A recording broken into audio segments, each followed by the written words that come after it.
ननद की सास। बहू बहुत दिन हो गए कहीं गई नहीं हूँ। घर में बैठे बैठे मन उब गया है। कहीं जाने को जी कर रहा है। हाँ तो कहीं घूम आओ ना मम्मी जी, घूमना फिरना ही चाहिए, घर तो मैं संभाल ही लूंगी। देखते हूँ। रंजीता मन ही मन सोचती है। मुझे पता है बहू तू कितना काम कर करके मुझे निहाल कर लेगी, लेकिन मैं भी तेरी सास हूँ और इस बार तो मैं भी जाकर ही रहूंगी। इधर रंजीता के दिमाग में यही चलता रहता है कि वो कहाँ जाए। इधर प्रतिभा अपनी बहू उन्नति से कहती है, बहू मुझे एक जरा धूल मिट्टी नहीं पसंद, मुझे अकबकाहट होने लगती है। ये बसंत ऋतु में जो हवा चलती है ना, बहुत अजीब सी होती है बहू। तो खिड़की दरवाजे बंद करके रखा कर और मेरे कमरे में ना जरा पोछा लगा देना। जी मम्मी जी करती हूँ। एक राशि जो कि कामचोर है और घर का कोई काम ठीक से नहीं करती, दूसरी और उन्नति है जो कि घर के कामों में ही लगी रहती है। इसी तरह दिन बीतने लगते हैं और एक रोज राशि अपनी माँ प्रतिभा से बात करती है। बहू को अपनी माँ से बात करता देख रंजीता कहती है, अच्छा, समधन जी से बातें हो रही है। बहू मुझे भी जरा बात करवा देना समधन जी से। जी मम्मी जी। प्रतिभा और रंजीता एक दूसरे से बातें करने लगती है। बहुत दिन हो गए समधन जी, आपसे बात भी नहीं हुई। रोज सोचती हूँ आज बात करूंगी, कल बात करूंगी, लेकिन बात कर ही नहीं पाती। आज बहू को बात करते देखा तो फोन ही मांग लिया। ठीक किया समधन जी, बात करने से ही तो रिश्ते बने रहते हैं। वैसे भी शादी के बाद आपसे मिलना ही नहीं हो पाया। हाँ, मैंने तो आज तक आपका घर भी नहीं देखा। बेटे का ससुराल देखना तो बनता ही है। कैसी बात करती समधन जी आपने। आप आ जाओ, आप ही का घर है। इस बार आना ही नहीं, कुछ दिन रह कर जाना है। अरे नहीं नहीं नहीं, बेटे के ससुराल में मेरा क्या है काम। नहीं, ऐसा कुछ भी नहीं है। आ जाओ आराम से, अपना ही घर है और उन्नति भी तो आपकी बहू ही है। उसके हाथ का कभी चक्कर तो देखो। देखती हूँ समधन जी। रंजीता राशि को फोन देती है और वहाँ से चली जाती है। थोड़ी देर बाद जब रंजीता अकेली बैठी थी तो वो सोचती है, क्यों ना मैं प्रतिभा के घर ही चली जाऊं। कम से कम इसी बहाने ये तो देखो कि उन्नति काम करती है या नहीं, या फिर राशि की तरह ही है, कुछ आता ही नहीं उसे। रंजीता अगले दिन जाकर राशि से कहती है, राशि मैं सोच रही हूँ कि तेरे मायके ही चली जाओ कुछ दिन के लिए। वैसे बिना तेरी माँ बहुत बुला रही है मुझे। हाँ हाँ मम्मी जी चली जाओ ना, मैं आपकी पैकिंग करवा देती हूँ। आप वो करवा दे, इसी बहाने कुछ तो काम करेगी। क्या कहा? कुछ नहीं बेटा। तो कल मैं आपको ट्रेन में बिठा कर आ जाऊंगी। रंजीता अपने मन में सोचती है, बहू को क्या हुआ, मुझे भेजकर बहुत खुश है। इधर राशि सोचती है, कुछ दिन के लिए मैं आराम से रहूंगी। मम्मी जी के जाने से उधर भाभी को भी पता चले, आराम से बैठी रहती है वो। अगली सुबह राशि अपनी सास रंजीता को ट्रेन में बिठा देती है और अपनी माँ प्रतिभा को फोन करके कहती है, मम्मी मेरी सासू माँ आ रही है, कम से कम उसे एक हफ्ता तो रखना ही। भाभी को काम पर लगा दो, एक हफ्ते से पहले मेरी सास को आने मत देना। बड़ी मुश्किल से हो गई है, मुझे कुछ दिन के लिए चैन की सांस तो मिले। अरे तू चिंता मत कर, अभी उन्नति को काम पर लगा देती हूँ, तो आराम कर बच्चा। उन्नति दिन भर बैठी रहती है तू, अब थोड़ा हाथ पैर भी चला ले।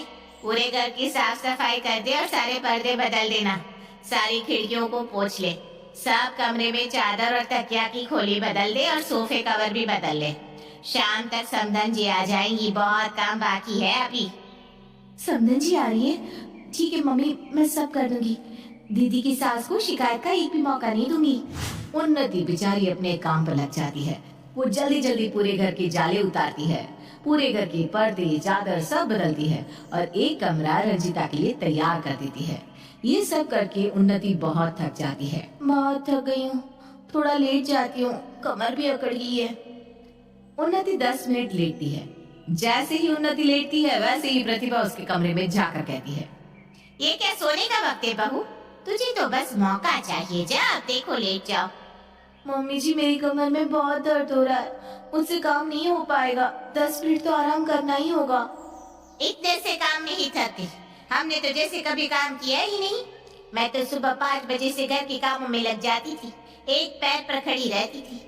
घर की सफाई से लेकर खाने पीने कपड़े तक, राशन पानी आया गया सब मुझे देखना होता था। और तू इतना सा काम करके थक गई। हाँ मम्मी जी, उठा ही नहीं जा रहा। बाजार से समदन जी के लिए नया टूथब्रश, टॉवेल और एक जोड़ी घर की चप्पल ले आना। उन्हें भी तो लगना चाहिए ना कि उनकी खातिरदारी हुई है, वरना मेरी बच्ची को ताने सुनने को मिलेंगे। मेरा बेटा यहाँ होता तो मुझे तुझे कुछ कहना ही नहीं पड़ता। वो खुद ही अपनी बहन की सास के लिए सब कर देता। वो नहीं है तो क्या हुआ, मैं हूं ना, मैं अभी जाती हूँ मम्मी जी। उन्नति उसी वक्त उठकर बाजार जाती है और शॉपिंग करती है। मुझे अपना बेस्ट देना है। नाना जी की इज्जत का सवाल है, उनके ससुराल में उनकी नाक नहीं कटनी चाहिए।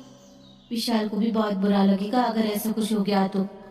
उन्नति सब सामान खरीद कर आती है और देखती है कि काम वाली काम कर रही है। जब तक ये बर्तन मांजती है तब तक मैं आराम से लेट जाती हूँ। मम्मी जी, आपने जो जो कहा था मैं वो सब लेकर आई हूँ। ये काम कर रही है ना, तब तक मैं अपने कमरे में जा रही हूँ। हाँ ठीक है, लेकिन खाना तुझे बनाना है और कम से कम 4 सब्जी बनाना। बाकी ये जाती है तब मैं बताती हूँ। ठीक है मम्मी जी। प्रतिभा काम वाली से काम करवाती है और उससे कहती है, बर्तन अच्छे से साफ करने और पोछा अच्छे से लगाना। मेरी बच्ची की सास आ रही है, कल से तेरी छुट्टी है हफ्ते भर की। उनके सामने बहू ही काम करेगी ना। काम वाली के चेहरे पर चमक आ जाती है और वो बड़ी ही मन से काम करती है। आज तो मैं ऐसा पोछा मारेगी कि कोई भी अपना चेहरा देख पाएगा जमीन में। आओ। काम वाली काम करके चली जाती है और प्रतिभा उन्नति से कहती है, बहू, उठने का कोई विचार है कि नहीं? सोए सोए खाना बन जाएगा क्या? दीदी, अरे मम्मी जी, बस 2 मिनट। उन्नति आती है, उसका चेहरा उतरा हुआ था, फिर भी वो कहती है, बताइए मम्मी जी, क्या बनाना है खाने में? तड़का पुलाव, पकौड़ी की कड़ी, मेसी रोटी, पंचमेरी की सब्जी, मटर पनीर, आलू दम, छोले, धनिया की चटनी, भरवा मिर्ची, सलाद। इतना तो कम से कम खाने में होना चाहिए ना। समदन जी पहली बार आ रही है घर। जी मम्मी जी, मैं अभी कर लूंगी सब। अरे हाथ थोड़ा जल्दी चलाना, समदन जी शाम 6 बजे तक आ जाएंगी। उन्नति दोपहर के 12 बजे से लेकर शाम के 5 बजे तक बेचारी खाना बनाती रहती है। प्रतिभा उसके काम में एक जरा मदद नहीं करती, लेकिन फिर भी उन्नति उफ तक नहीं करती। सारा खाना बनाने के बाद, मम्मी जी, हो गया सब। ओ बाबा, खाने में इतना कुछ बना लिया लेकिन मीठा ही नहीं बनाया। अब क्या करें? कम से कम घर का एक मीठा तो होना ही चाहिए। बाकी बाहर से मंगवा लेती हूँ। चल बहू, ऐसा कर गाजर का हलवा ही बना दे। मम्मी जी, अब मुझसे कुछ नहीं होगा, मैं बहुत थक गई हूँ। ऐसा लग रहा है कि मैं महाराज हूँ कोई खाना बनाने वाला। ये कोई बात नहीं हुई। अरे अभी उन्हें आने में वक्त है, आधा घंटा लेट जा फिर बना दे। पर बनाना तो तुझे पड़ेगा, चाहे जैसे भी बनाए। ठीक है, तो फिर आप गाजर सारे छील कर घिस दो, मैं उठकर बना दूंगी।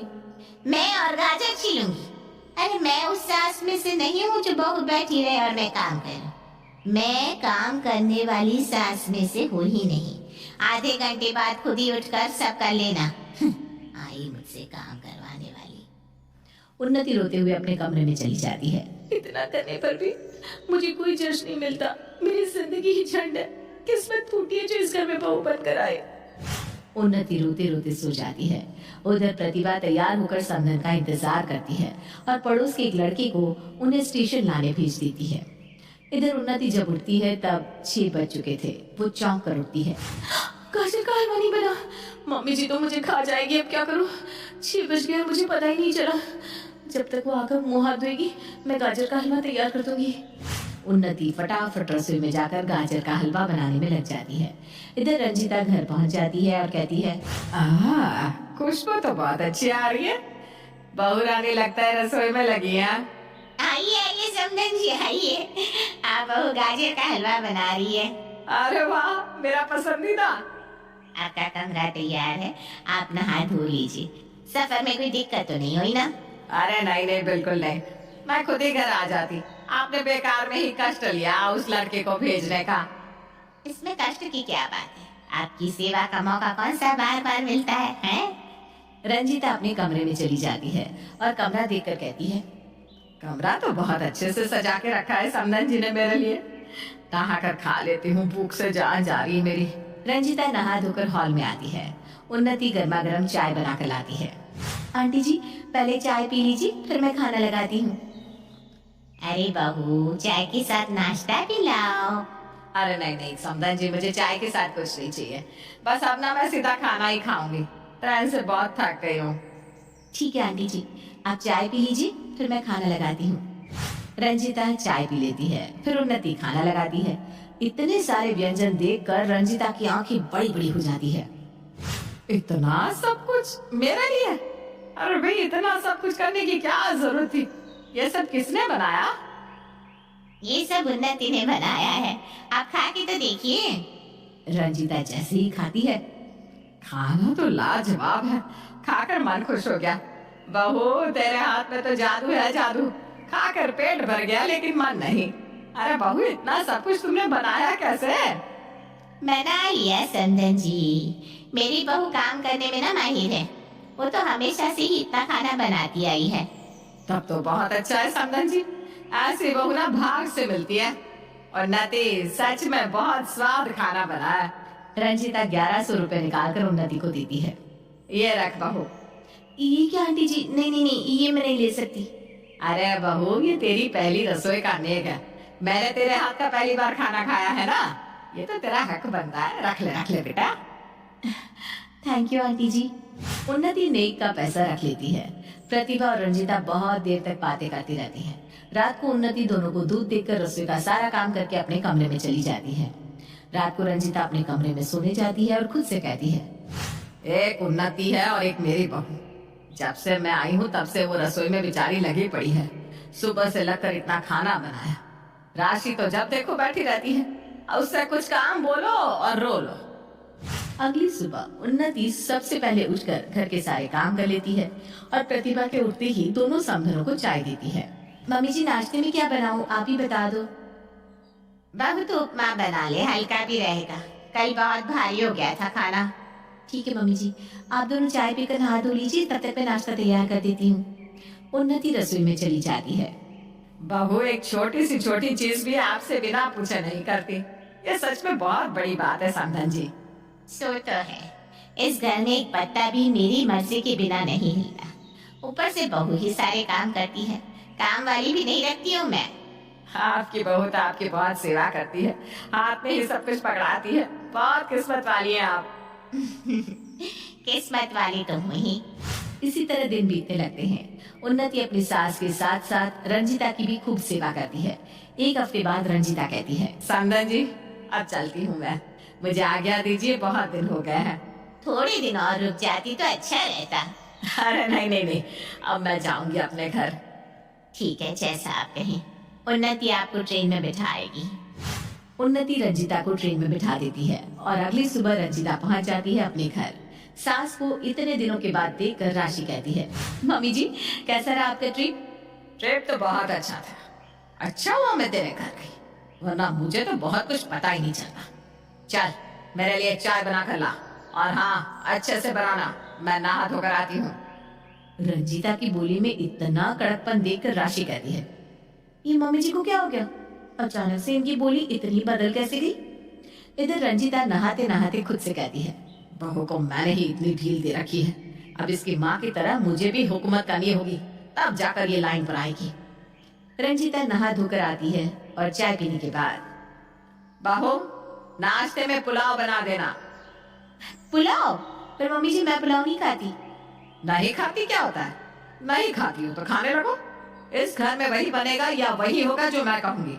मेरा मुंह मत देख, मुझे भूख लग रही है, पुलाव बना कर ला। अपनी सास में इतना बदलाव देखकर राशि झटपट रसोई में जाकर काम पर लग जाती है। ऐसा क्या हुआ मेरे मायके में जो मम्मी जी में इतना बदलाव आ गया? काम करने को मजबूर हो गई हूँ मैं। आराम से फुसलाकर मम्मी जी से पूछती हूँ। राशि पुलाव बनाकर रंजिता को देती है और कहती है, मम्मी जी, पुलाव। ये पुलाव है? अपनी भाभी से कुछ सीख, कितना अच्छा खाना बनाती है वो। आदमी उंगलियां चाटता रह जाए। वो बेचारी घर के साथ साथ बाहर के काम भी करती है, और तू तो मुंह देखती रहती है बस। अच्छे से खाना बनाना सीख ले, और नहीं आता तो उन्नति से पूछकर बना। मम्मी जी, मैं कोशिश करती हूँ ना। कोशिश नहीं, मुझे काम चाहिए। अगली बार मैं ऐसा खाना नहीं खाऊंगी, समझी? तो ये बात है, मम्मी जी उन्नति को देखकर ये सब मुझसे कह रही हैं। इतने में ही रंजीता फिर से कहती है, पानी ला कर दे। तेरी भाभी होती तो खुद ही सब कर देती, बोलने की जरूरत ही नहीं पड़ती। पूरा घर बिखरा पड़ा है, वो तो सुबह उठकर झाड़ू पोछा सब करके नाश्ता भी बना लेती थी अपना। मम्मी जी मुझे इतना सब कुछ नहीं आता है। अरे करेगी तो सब आ जाएगा। वो बेचारी कौन सा अपने मायके में काम की हुई है। मैं आज ही काम वाली हटा देती हूँ, आज से पूरा घर तू ही साफ करेगी। नहीं नहीं नहीं, ऐसा मत कीजिए मम्मी जी, मैं नहीं कर पाऊंगी ये सब। रंजीता राशि की एक नहीं सुनती। राशि की तो हालत खराब हो जाती है। वो अपने कमरे में जाकर प्रतिभा को फोन करती है। मम्मी तुम्हें क्या जरूरत थी मेरी सास के सामने भाभी से इतना काम करवाने की? अब मेरी सास मुझे इतना सुना रही है। अरे मैं क्या करूँ, तूने ही तो कहा था उन्नति से सारे काम करवा लो, घर और बाहर की। तो मैंने काम वाली को भी हटा दिया था। मैंने अपने पैर पर खुद ही कुल्हाड़ी मार ली। अब मैं क्या करूँ मम्मी? मुझे अपनी सास को तुम्हारे घर भेजना ही नहीं चाहिए था। अब तो वो मेरे सर पर चढ़कर नाच रही है। तो तू ही बता मैं क्या करूँ इसमें? मैंने तो तेरे भले के लिए किया, जो किया वो भी तेरे कहने पर। लगता है भाभी की हाई लग गई मुझे। मेरी वजह से उन्हें इतना काम करना पड़ा। इतने में ही रंजीता कहती है, ए बहू, फोन पर ही लगी रहेगी क्या? दोपहर का खाना कौन बनाएगा? चल जा, जाकर काम पर लग जा। बैठने का इसे बस मौका चाहिए।